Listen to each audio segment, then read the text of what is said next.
focus your eyes on Jesus. Thank God. Thank you for that last song, Focus, Turn Your Eyes Upon Jesus. Turn your eyes upon Jesus. But our topic this afternoon is focus your eyes on Jesus. For those who do not know, I shared this before. Turn your eyes upon Jesus. That song that inspired me and helped me and encouraged me when I was new here in Canada in 1991. Every time I go to the bathroom and take my shower, I always cry and sing this song, Turn Your Eyes Upon Jesus. Because I miss the Philippines, my family, even though my first family is already here at Atenida, and also Nathan at that time, but still, I long to go back to the Philippines, as sabi ko. But I always sing this song, Turn Your Eyes Upon Jesus, including the shower and my tears in my eyes. Masyado naging dramatic ang buhay ko kung panahon na yun. Turn your eyes upon Jesus. For almost a year. But you know what? After a year, when Ate Nida, nainis na sa akin, I told her, a lot of time, I want to go back to the Philippines. And then at that time, after a year, he said to me, okay, you can go back by yourself. And then sabi ko sa kanya, joke only. Okay, nagsawa na. But praise God, until now, I'm here in Canada. By the grace of God. Philippians chapter 1, verse 12 to 18. I just want to read it in NIV. In obedience to God's holy word, may I ask everyone to please rise again. Philippians chapter 1, verse 12 to 18.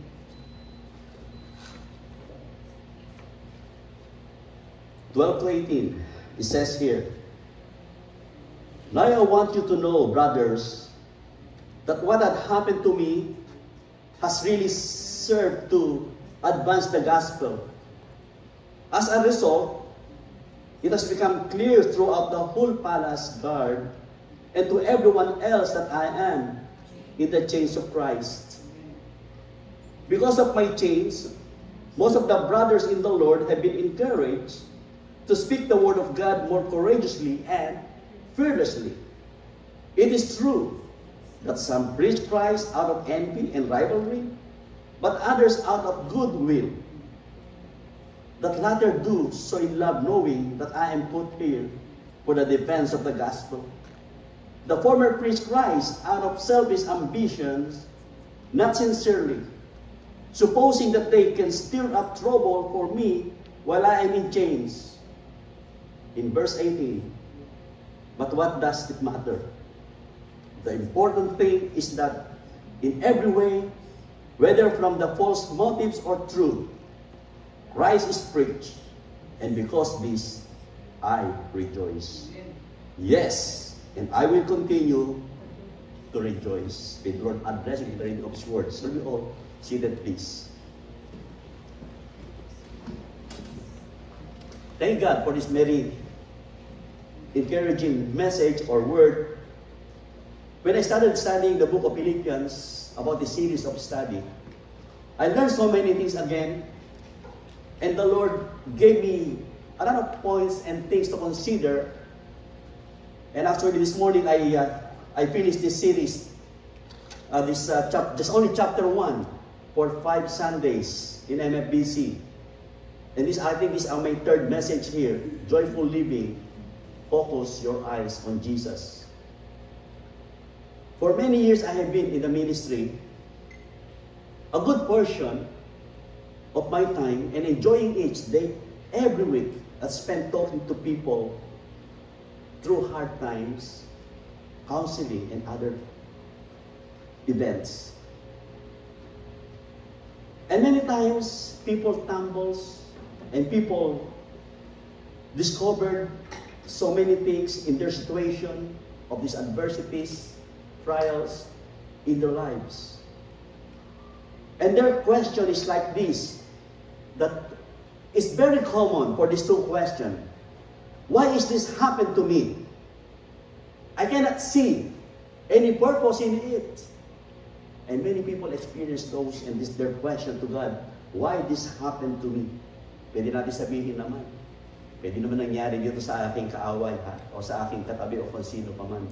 Di ba? The only reasonable answer is to say that what you see depend on what you look for. And some people never discover an answer because they are looking in the wrong places. And the second question that most people ask, what will I do now? What will I do now? And recently I discovered a good answer when I talk to people, a little saying that contains a big truth. When hard time comes, keep your eyes on the donut and not on the hole. You see? Is there a donut there? And many people when they look on the donuts, they look on the hole, not the donut, on the donut. Think about that for a moment. A donut has two parts, the fried dough and the hole. And you've got a choice in which you will attract your attention. Ano ang gusto nyo makita? Yung donut mismo o yung bilog lang, yung butas? You can either focus on what you've got or you can focus on what you lack. The same thing in our Christian walk. We need to focus on Jesus kung ano ang nangyayari sa buhay natin. And many times we count all those things and trials, problems in our lives, and we forgot to count all the blessings that God has given us. Di ba? Dahil wala kang tingnan yung mga kabutihan ng Panginoon sa atin. And our text tells us how Paul responded to a difficult experience in his own life. We learn this in these verses. There are 4 perspectives on adversity. 4 na bagay na natutunan natin sa buhay ni Apostle Paul that will help us to focus on what we have, not on what we lack. Ang dapat makita natin ngayon sa buhay natin, bilang mga mananampalataya, kung ano mayroon tayo, kung hindi yung bagay na wala tayo. That's why Apostle Paul give us this 4th perspective that we can learn. Remember, in our first few verses in our study, Apostle Paul was in prison. In spite of he was in prison, he still focused his eyes on Jesus. Because adversity in life is very difficult. It means unfavorable situation. Meron tayong adversity sa buhay natin. Adversity means meron tayong hardship, troubles, distress, or even suffering. Sa madaling salita, adversity means kahirapan. Kahirapan, meron tayong kahirapan sa buhay. Ano yung kahirapan nito? Probably you have like a sickness, material or financial need. Or maybe you have a family matters, or workplace, or other things. These are all adversities in life. And we can see here, in verse 12 to 13, in spite of Apostle Paul's adversity, he focused his eyes on Jesus. He says, adversity opens new doors for the gospel. Kaya Apostle Paul, yung kahirapan na ito ang nagbukas ng pintuan para sa kanya sa ebanghelyo ng Panginoon. Look at it in verse 12 and 13. He said, now, I want you to know. Sino kausap niya? Yung mga Christian sa Philippians, sa Philippi. Brothers, that what has happened to me has really served to advance the gospel. Ang nakita niya rito, yung plano ng Panginoon sa kanya doon sa loob ng kulungan, kung hindi yung nais niyang makita na siya mayroong kahirapan doon. And as a result, you see here, as a result, he has become clear throughout the whole palace, a palace guard, and to everyone else that I am in chains for Christ. Sabi niya rito, to advance the gospel. Alam niyo word the gospel, yung advance? It is a military term that refers to the movement of an army into enemy's territory. Kapag mayroong gera, of course, kailangan maka-advance hanggang makapasok na sa territory ng iyong kalaban. And this is what Apostle Paul, to me, has really served to advance the gospel. Sa kanya, that's not hindi yung kakulangan na mayroon sa loob ng kulungan, but for him, that is an advantage to advance the gospel. As the soldier move forward, they clear the obstacle, open the roads, the drains of the swamps, and even build a platoon or bridges so that the whole army can advance and unhindered. And Paul means to say that his imprisonment, which seems to be a setback, and actually served to advance the gospel in Rome. Nakita natin yan? Sa buhay natin, may dumarating marahil sa ating adversity o kahirapan ng buhay, let's continue to focus our eyes on Jesus and let this open this door for the gospel. Think for a moment about the long chain of events that led to this moment. It started in Acts chapter 21, when he went to Jerusalem and to make an offering in the temple, unfounded rumors spread that he had brought Gentiles into the sacred presence. And that led to Paul severely beaten. And even there, if you remember the first message, Apostle Paul started the church planting ministry in Philippians, in the church of Philippi, AD 51, right? And then AD 61, he was in prison. But finally, he brought his chains to Rome, where he was kept under house arrest for 2 years, awaiting trial before Caesar. And meanwhile, his opponents spread rumors about him, attempting to destroy his reputation and ruin his ministry. But in spite of that, Apostle Paul opened that circumstances or adversity a new door for the gospel. In Philippians 1:13, he said, what has happened to me, as he looked back, it sees clearly, kay Apostle Paul, yung nangyari sa kanya, it sees clearly that everything happened for a divinely ordained purpose. The false rumors, the riot, the beating, the arrest, and the 4 years of confinement, the public misunderstanding and ruining of his reputation, the slanders, the whispers, the accusation against his name, the shipwreck, the snake bites, and his house arrest in Rome. All of it now is clearly seen as part of God's plan. Nakita yung plano ng Panginoon to bring him in Rome at precisely this moment, precisely in this situation, so that he would be where God wants him to be. Nakita niya doon, kaya pala sinilagay ng Panginoon, may plano ang Diyos sa buhay niya. Marahil ngayon, wala tayo sa loob ng kulungan. Pero mangyayari sa buhay natin ngayon, may plano ang Diyos, bakit nangyayari yan? Alam ng Diyos, do you really believe in God's providence? As a Christian, Paul had a high view of the providence of God, and thus believe that God is in charge of everything happen to us, the good and even the bad, the positive and the negative. And that in some way unknown to us, He orders all things, including our own free choices, so that what happened to us is for our good and His glory. Kita natin kung paano si Apostle Paul sa kabila nito, nakafocus pa rin ang kanyang mata sa Panginoon.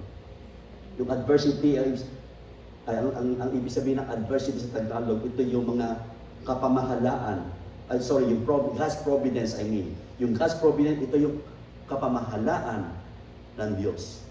Lahat ng bagay, alam ng Diyos ang nangyayari sa buhay natin. Ito ang paniniwalaan ni Apostle Paul. Inalaw ng Diyos sa loob ng kulungan. Mga kapatid, beloved in the Lord, this doctrine of God's providence is easier to believe when things are going well. When our health is good, our family is together, Our marriage is positive. Our career is moving forward. And we have money to pay our bills. A good church to attend like this. Friends who love us. And everything is coming up roses. Dali sabihin yung God's providence. But it's something else to say that you believe in God's providence when your health is bad. At lahat ng mga bagay nito, your marriage is failing. Your family is blown apart. Your career is going nowhere. And even your friends have turned against you. That's when you discover what you truly believe is God's providence. Madaling sabihin lahat yan. Matetes ang ating pagiging isang Kristyano bilang mananampalataya pag dumating na yung nahirapan ng buhay sa atin. Like Apostle Paul, in spite of times sa loob ng kulungan, nangyari sa kanya ito.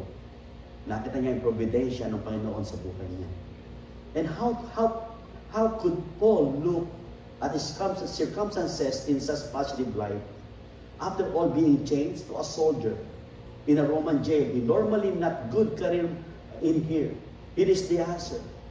Paul judged everything by kingdom priorities. Paul judged everything by kingdom priority. I find this fascinating. It doesn't mention his circumstances or complain about his imprisonment. Wala na mention about his yung kanyang pagka-complain sa mga nangyari sa buhay niya. Ang sabi niya, the only thing he cares about is that the gospel be preached and the people come to Christ. Since Paul lived solely for the kingdom, he could find something good even in jail in Rome. God must have sent him there for a purpose. He would find that purpose and rejoice in it. Mga kapatid, probably you are in prison of something difficult in your life right now. I'm not saying physical imprisonment. Ano man ito. God has a purpose. May layunin ang Panginoon sa buhay natin. And let's rejoice in it. And Apostle Paul found the purpose at that the end of the chain. Paul was being guarded by members of the elite guards. Sa kulungan na yun, talagang binabantayan siya. And these are highly trained soldiers.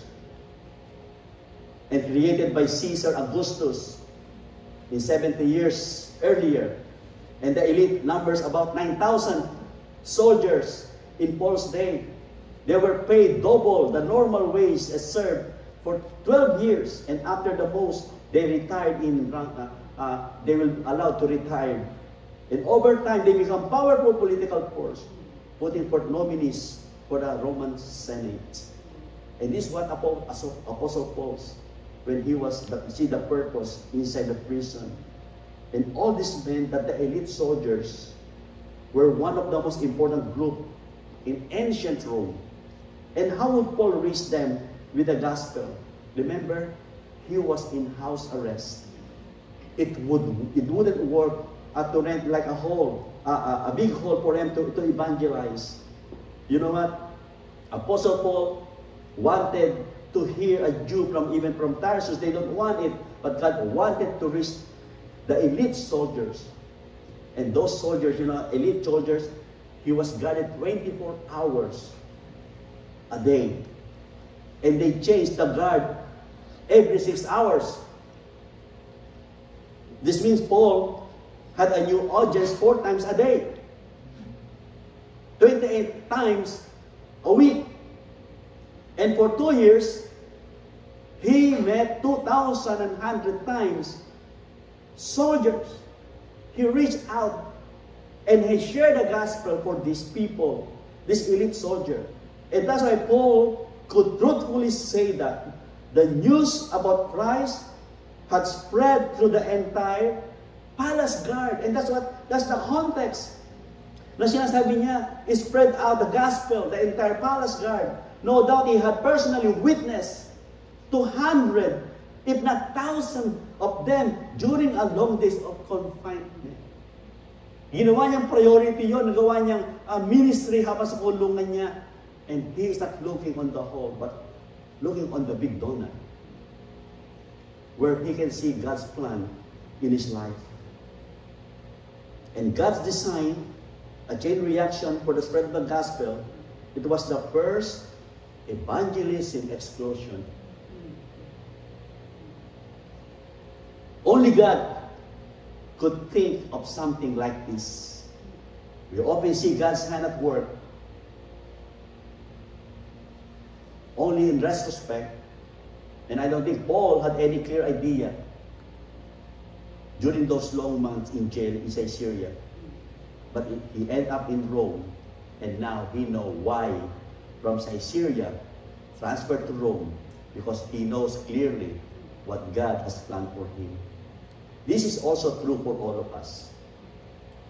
Rarely, minsan, di natin nakikita ang big picture while we are in the midst of a great trial. God's purposes are generally revealed much later. Our part is to be patiently trust God while we wait for better days. Marahil ngayon pinagdaraanan ng buhay mo, sa inyong family, sa inyong personal na pamumuhay. Hindi natin makita ang total picture, but God has a purpose. And final note of this point, circumstances are no obstacle to God. Tandaan po natin yan. Circumstances are no obstacle to God.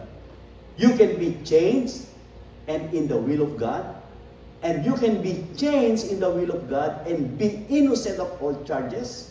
Sometimes God puts you in chains because you can reach more people in chains than ever could in freedom. Nilagay ka ng Diyos sa sitwasyon na yan para ikaw yung makapag-reach out ng mga kaluluwa at makita natin ang plano ng Panginoon. Jesus is Lord even in prison. He has His people behind bars so that they can spread the gospel. Napakaganda ng pagtotoo ng Apostle Paul. That's number one. Adversity open new doors for the gospel.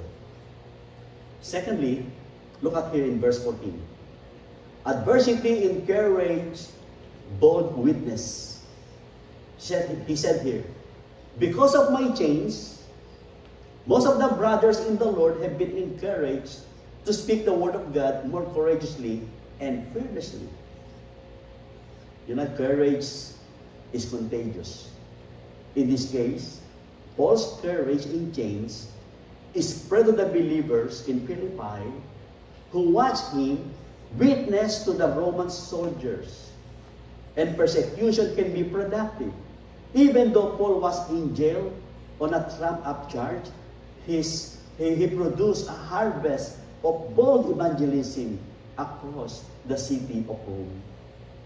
Yung mga nakalaman, yung mga Kristyano nakaalam, yung kanyang adversity, na sa kanyang patuloy na pag-witness, pangangalan salita ng Diyos, na-encourage sila, sabi na, tayo wala sa kulungan, mas kaya natin gawin ito. And how did Paul encourage his fellow believers while he was in prison? At least 4. He faced his difficulty with joy. Sa kabila ng kahirapan, meron siyang kagalakan. He used every opportunity to speak up for Christ. Ginamit niya yung opportunity na yun upang mangaral ng Ebanghelyo. And also, he also demonstrated a complete lack of faith. Pinakita niya roon na wala siyang takot. And he refused to complain or blame others. Oh, dahil sa ganito. O dahil sa ganyan, nangyari sa atin ito. But for him, he knows God's plan for him. And how has it happened? An early church father named Tertullian gave the answer when he declared the blood of the martyrs in the seed of the church. Tertullian says here, you can kill the messenger, but you cannot kill the message. And that is true. Kahit namatay na si Apostle Paul, yung ibang mga disciples, the message since then, when Jesus Christ ministry, until right now, we have the same message of salvation because of those people who died and sacrificed for the gospel. For 2,000 years, enemies of the gospel have done their best to wipe out Christianity. If you stop it here, it spring up there. But when you turn around, it spring up and thought you stamp it out. Too often, padalas sinasabi natin to, oh, I'm waiting for better circumstances. Alam niyo, sabi ng Diyos, di ba eh? Yun ang sabi natin. Pero sabi ng Diyos, go ahead, speak up. I don't need good circumstances in order to do my work. Hard times often give us fantastic opportunities to share the gospel with others. For Apostle Paul, nakatingin siya sa Diyos, hindi niya nakita yung obstacle of adversities, and all of these ay opportunities for him to witness those who need Jesus. Let's jump on verse 15 and 17. Paul focused his eyes on Jesus. Number 3, adversities reveals our true friends.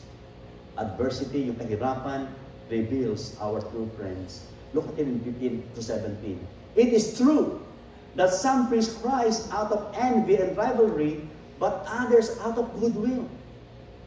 The latter do so in love, knowing that I am put here for the defense of the gospel. The former preach Christ out of selfish ambition, not sincerely, supposing that they can stir up trouble for me while I am in chains. For Apostle Paul, no matter how you read this verse, it sounds strange to our ears. Paul is speaking about the two groups. These are the two genuine believers in Rome. One group loved him, preaches the gospel from good motives. And the other group, evidently, is jealous of his leadership and took advantage of his imprisonment to divide the body of Christ. And this is the context. Merong mga taong ayaw sa kanya habang siya nasa kulungan, siya ay sinisiraan. It is important to know that whoever these selfish preachers are, they are not false prophets and apostates. They are true believers. And Paul could hardly have rejoiced in their preaching. No, they are true brothers in Christ who nevertheless are using Paul's situation as an open door to advance their own cause. They had the right message of the gospel, but preached it without wrong and unworthy motives. Their message was good. The motives were bad. And their methods were questionable. You will see here. Adversity reveals our true friend. Nakita ni Apostle Paul, I'm sure may mga tao nag-report, nagkasabi ka Apostle Paul, ito, yung grupo na ito, yung naninira sa iyo habang ikaw ay nasa loob ng kulungan. Perhaps they said this like this, you know how much we love and respect our dear brother Paul. And no one loves him more than we do. However, it seems that if Paul causes trouble wherever he goes, and even someone stoned him, and even arrest him. And these are all the rumors para si Paul ay sirain, to discredit his personality and also as a preacher of the gospel. It sounds like convincing yung sinabi ng mga tao nito kasi lang kay Apostle Paul, but no doubt, beloved in the Lord, as human being, Paul's heart to know that some of his brothers were using this prison time against him and could see how God had opened his door for the gospel. But Apostle Paul would rest, content knowing he was in God's hands and that he had many friends who truly loved him. Maraming ayaw sa kanya. So, bakit maraming nagkamahal sa kanya? It means adversity does that. It makes clear who your friends are and who they are not. Nakilala niya yun. Kaya minsan sa panahon na ating kahirapan, meron tayong mga pakailangan, doon tayo makilala kung sino yung ating tunay na kaibigan. But on the context here, Apostle Paul as the minister of the gospel. And then point number 4, our last verse, verse 18. Adversity proves our ultimate values. Yung kahirapan natin, Nagpapatunay lamang kung sino tayo, kahalagahan natin. Look at it in verse 18. But what does it matter? Apostle Paul question. The important thing is that in every way, whether from false motives or true, Christ is preached. And because of this, I rejoice. Yes, and I will continue to rejoice. Paul's triumphant conclusion in this verse, he has chosen to rejoice in spite of his critics. Paul only concerned in the gospel of Christ as long as people preach Christ, it doesn't matter what they say about him. Yun pa rin ang inuna niya. Kahit siya siniraan, ang mahalaga sa kanya, yung ebanghelyo pa rin ay nakapahayag. Perhaps you have heard this. The main thing is to keep the main thing. The main thing. That's a good point. Paul, the main thing is the gospel. Ang mahalaga lang sa kanya ang ebanghelyo. Siguro kaya hindi naman siya nag-asawa di ba? Wala na no time for love. Kung hindi pangangaral ng ebanghelyo for him. Wala sa Bible yun, sinabi ko lang yun. Kasi he remained single hanggang sa kanyang kamatayan. He refused to be diverted by lesser issues such as how certain people felt about him being in jail. On one level, it was an irritation, or another level, it didn't matter at all. Sa kanya, baliwala lahat yun. Yung kasiraan na yun. And how Paul felt. Whether his fellow believers loved him or hated him, it didn't matter as long as the gospel was preached. Yun pa rin. It is amazing attitude when you consider how easy for us to get bitter sa ibang mga tao na naninira sa atin. Kaya Apostle Paul, wala kang pakialam sa inyo. The most important is the gospel. How do you experience that? Yung mga accusation, hindi naman walang katotohanan. Na-experience sa Apostle Paul. Pero sa kanya, this adversity proves our ultimate value. There are three principles in this verse 18. As being consistent with Paul's attitude in this passage, he said, hold our conviction graciously. Yung conviction natin, kailangan, and then yung gracious ng mga bagay na conviction natin na graciously sa atin yan, nakapagbigay tayo. And then letter B, defer when we must regretfully. Defer when we must regretfully. And then letter C, in all things, we should love sincerely. Grace enabled us to speak the truth without alienating other brothers and sisters who see us differently. Regret comes from the fact that in a fallen world, we will never see eye to eye with everyone. And that is true. Hindi lahat magiging kakaibigan at kaklose natin, pero hindi naman natin dapat maging kaaway. Since love helps us to build bridges to those with whom we disagree, we can agree to disagree sa mga bagay na ganito. And Apostle Paul principle, as long as the gospel will be preached. Yun ang mahalaga. We have different character or attitude, but ang mahalaga rito, hindi yung ating kapurihan, kung hindi kapurihan, pangalan ng Panginoong Jesus. That name of God will be glorified. What is our life application in this message that we can learn? Ano yung ating iuuwi? What we can take home in this message? Focus our eyes on Jesus. When we cannot see the big picture, we can still trust that our Heavenly Father knows exactly what He is doing. Tandaan natin po yan. When we cannot see the big picture, we can still trust that our Heavenly Father knows exactly what He's doing. Ngayon, para bagang blurry, parang mayroong nakaakit na clouds, nangyayari sa buhay natin. But remember, alam ng Diyos yan. And while we wait, let us take every open door the Lord give us to serve Christ, those around us. Hindi maging yung adversities in life, hindi natin hadlang yun sa ating paglilingkod sa Panginoon. And as we seek the first kingdom of God, we will discover the truth that good times and the bad times in days of pleasure and the days of pain, through our laughter and through our tears, God is at work in us. Ano ba nangyayari sa buhay natin ngayon? Patuloy na gumagawa ang Panginoon.